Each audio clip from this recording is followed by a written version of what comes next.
Assalamualaikum warahmatullahi wabarakatuh. Terima kasih atas waktunya teman-teman semua.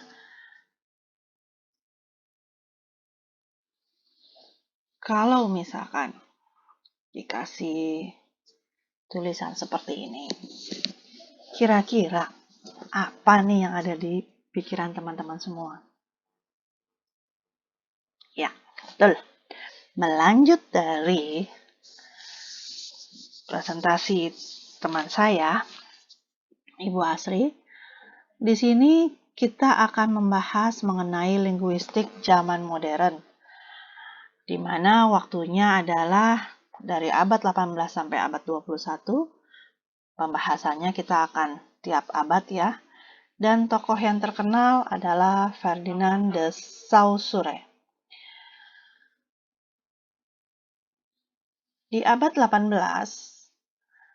linguistik mulai berkembang dengan adanya penemuan-penemuan penting dalam studi bahasa yang dikenal dengan keluarga bahasa. Keluarga bahasa merujuk pada kumpulan bahasa yang memiliki asal-usul bersama dari bahasa nenek moyang yang sama. Konsep ini menjadi penting dalam pemahaman sejarah dan evolusi bahasa-bahasa di seluruh dunia.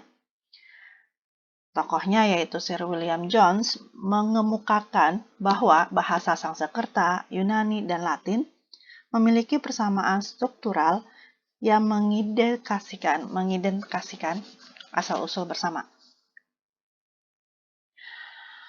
Lalu, poin-poin penting yang terkait konsep keluarga bahasa yaitu asal-usul bersama. Maksudnya adalah bahwa ada keyakinan beberapa bahasa itu memiliki asal-usul bersama dari satu bahasa yang disebut bahasa proto atau bahasa nenek moyang.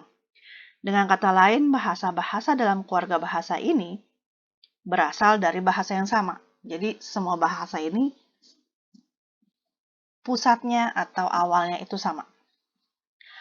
Walaupun pada akhirnya mereka berkembang secara berbeda seiring waktu. Yang kedua adalah rekonstruksi bahasa proto.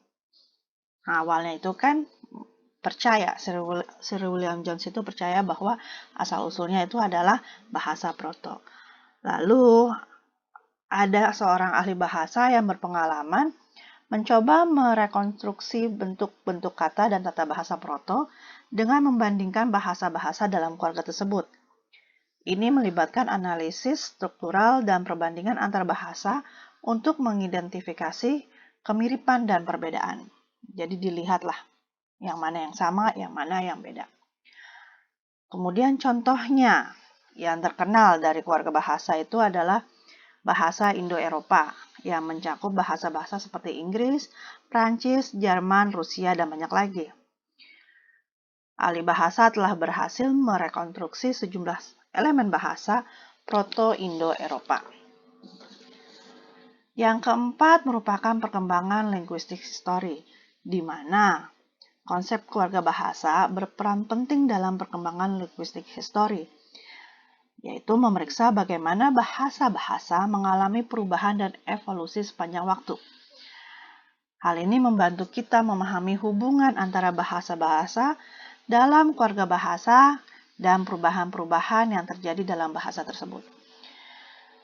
Jadi dengan adanya perkembangan ini kita bisa lebih paham mengenai perubahan-perubahan dari tiap keluarga bahasa tersebut. Yang kelima adalah pemahaman asal-usul dan persebaran bahasa.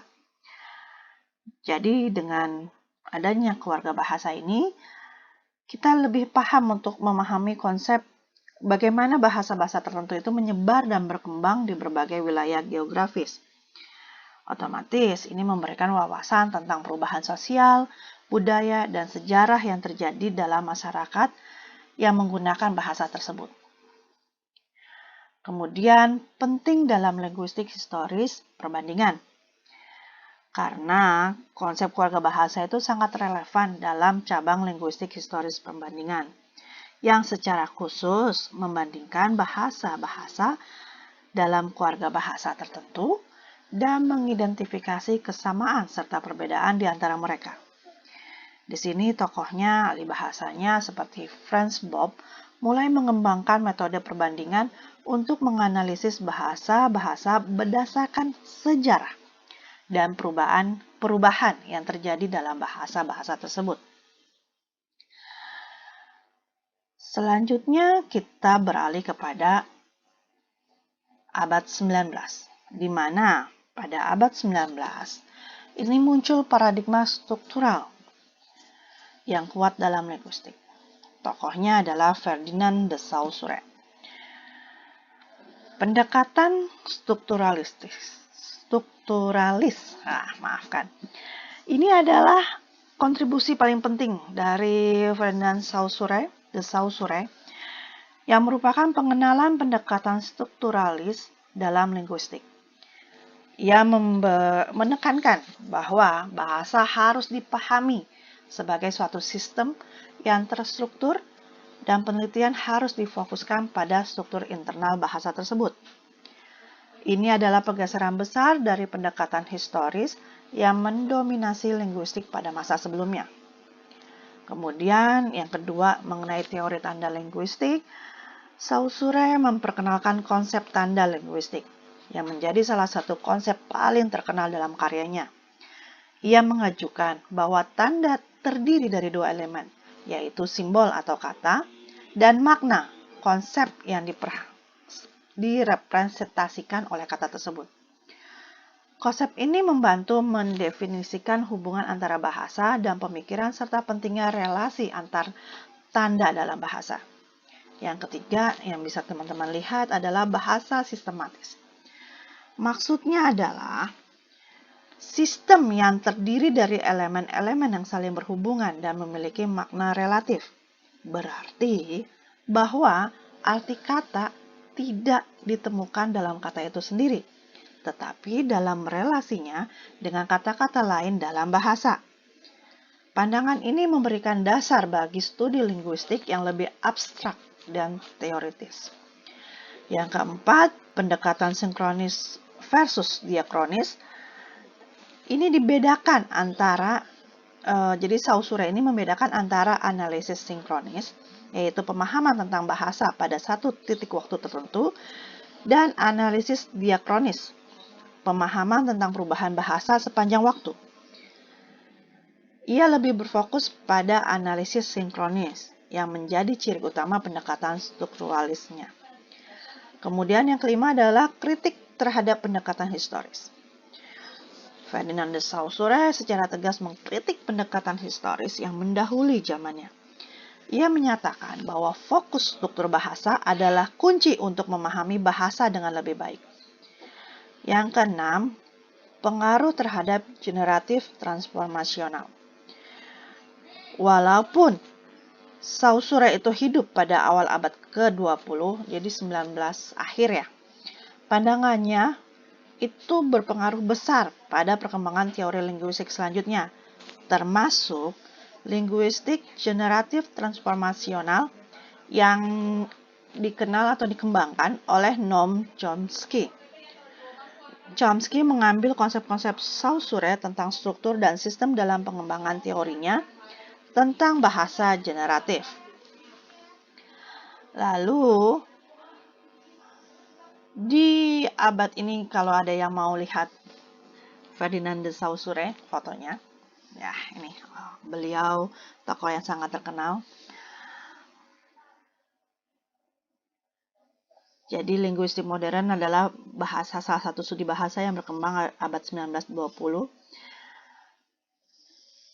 Tokohnya Ferdinand de Saussure dengan asalnya adalah Swiss. Buku yang dihasilkan berjudul Course in General Linguistics. Dipublikasikan pada 3 tahun setelah kematiannya, yaitu pada tahun 1916. Kemudian, pada di abad 20, yang bisa kita lihat di abad 20 itu perkembangannya adalah mulainya muncul linguistik strukturalisme. Ya, di sini di mana hampir sama dengan yang Saussure katakan bahwa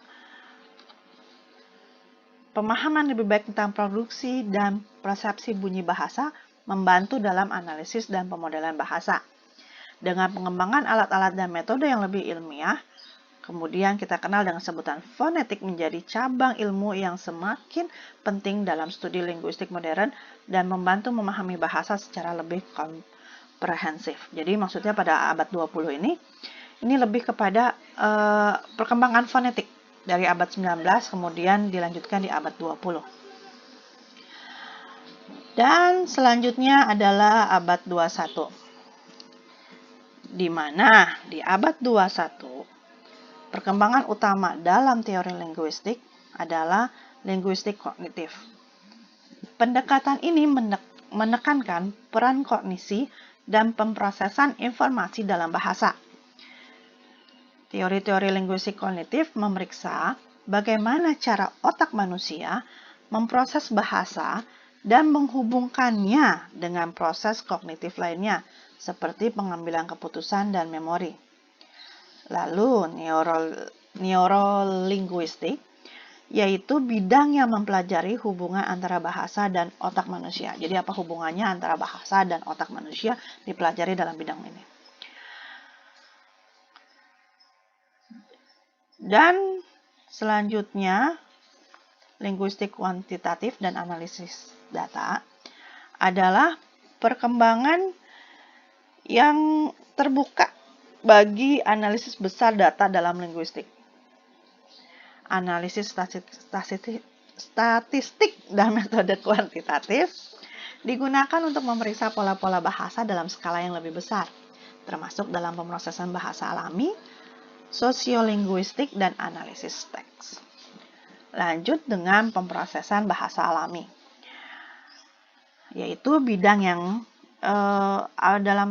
biasanya sih dia aplikasi pengenalan suara, penerjemahan mesin, dan chatbox. Ini melibatkan penggunaan teknologi dan kecerdasan buatan untuk memahami dan menghasilkan bahasa manusia. Maaf, untuk yang nomor 5, linguistik sosial dan kultural itu adalah jadi teori-teori modern itu semakin mempertimbangkan pengaruh konteks sosial dan budaya terhadap bahasa. Jadi ternyata sosial sama budaya itu sangat berpengaruh terhadap bahasa sehingga dipelajari di linguistik.